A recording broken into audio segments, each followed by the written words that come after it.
Topic का नाम है हिपेटिक एनसिफेलोपैथी। ध्यान रखिएगा, हिपेटिक एनसिफेलो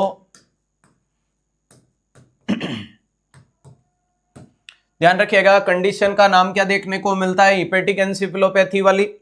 अगर मैं बात करता हूं हिपेटिक एनसिफेलोपैथी की कंडीशंस के अंदर क्या देखने को मिलता है, हिपेटिक का मतलब लीवर, एनसिफेलोपैथी का मतलब ब्रेन खराब होगा।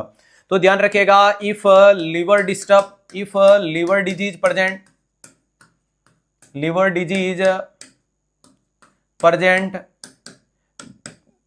then it affect urea cycle, ये यूरिया साइकिल को अफेक्ट करेगा। अब बात करते हैं सर यूरिया साइकिल क्या होता है। तो आप लोग जो भी डाइट में प्रोटीन लेते हो, उस प्रोटीन को प्यारे दोस्तों लीवर होता है वो यूरिया में कन्वर्ट करता है। किसमें कन्वर्ट करता है? यूरिया में। और यूरिया को प्यारे दोस्तों किडनी क्या करती है? एक्सक्रीट करती है।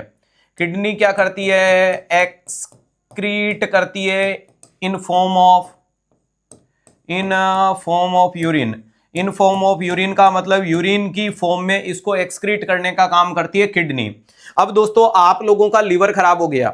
अब आप लोगों का लीवर खराब क्यों हुआ उस पे मैं चर्चा नहीं कर रहा हूं। आपने दारू पिया, आपने प्रोटीन ज्यादा लिया, आपने लीवर के वर्कलोड बढ़े, आपके लीवर में इंजरी हो गई, ट्रॉमा हो गया, इंफेक्शन हो गया, कुछ भी हुआ, लेकिन अब आपका लीवर अफेक्ट हो गया। तो मुझे बताओ क्या तुम्हारा प्रोटीन यूरिया में कन्वर्ट होगा? नहीं होगा। और दोस्तों जब तुम्हारा प्रोटीन यूरिया में कन्वर्ट ही नहीं होगा, जब तुम्हारा प्रोटीन यूरिया में कन्वर्ट ही नहीं होगा, तो किडनी क्या उसको एक्सक्रीट कर पाएगी? नहीं कर पाएगी। तो कुल मिलाकर के जब लीवर खराब हो जाता है तो उस व्यक्ति के अंदर ये जो प्रोटीन होती है, ये प्रोटीन किस में टूटना शुरू हो जाती है? कीटोन में।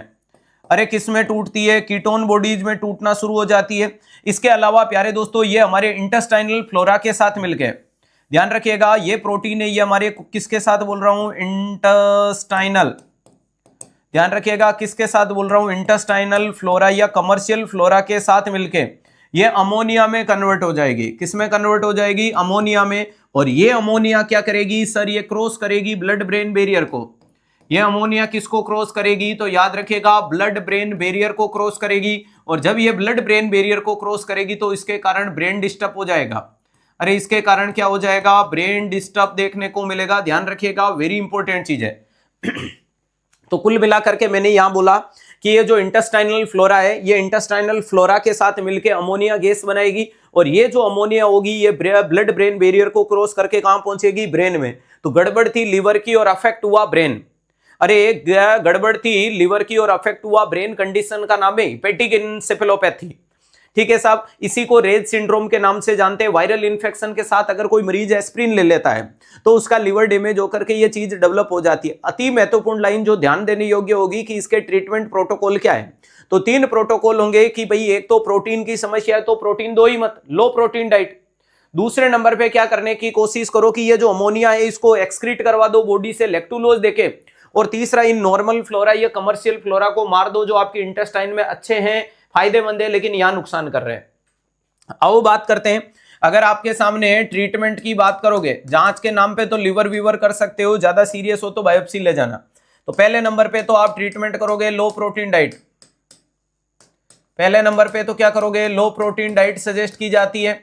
दूसरे नंबर की कंडीशंस के लिए अगर मैं बताने की कोशिश करूं सर, इसके लिए क्या करोगे? लैक्टुलोज। अरे लैक्टुलोज सजेस्ट करो जो क्या करेगा? एक्सक्रीट कराएगा, excrete in form of faeces, faecal content के फॉर्म में इसको एक्सक्रीट करेगा। अरे किसके फॉर्म में करेगा? फीकल कंटेंट के फॉर्म में इसको एक्सक्रीट करेगा। और तीसरे नंबर की कंडीशन की तरफ मैं जाता हूं तो ध्यान रखिएगा, अपन इसको एंटीबायोटिक देंगे, एंटीबायोटिक नियोमाइसिन देंगे। कौन सी दवाई देंगे? नियोमाइसिन दी जाती है। और ये नियोमाइसिन क्या करेगी? Neomycin kill the normal flora. अरे ये किसको कर देगी? Kill the normal flora. और जब आपके ये नॉर्मल फ्लोराज मर जाएंगे तो मुझे बताओ कि इनको अमोनिया में कौन कन्वर्ट करेगा? तो 3 इलाज है, लो प्रोटीन डाइट देके यूरिया साइकिल का मामला, लैक्टुलोज देके एक्सक्रीट करवा रहे हो, और नियोमाइसिन इसके नॉर्मल फ्लोराज को मार रही है। कई बार अपन रट के चले जाते हैं कि ये 3 उत्तर तीनों सही है, बात सही है, लेकिन ऐसे मत कर देना कि नियोमाइसिन एक्सक्रीट कराएगी, लैक्टुलोज मारेगी। ये नहीं करना है ना। तो इसका विशेष ध्यान दीजिएगा।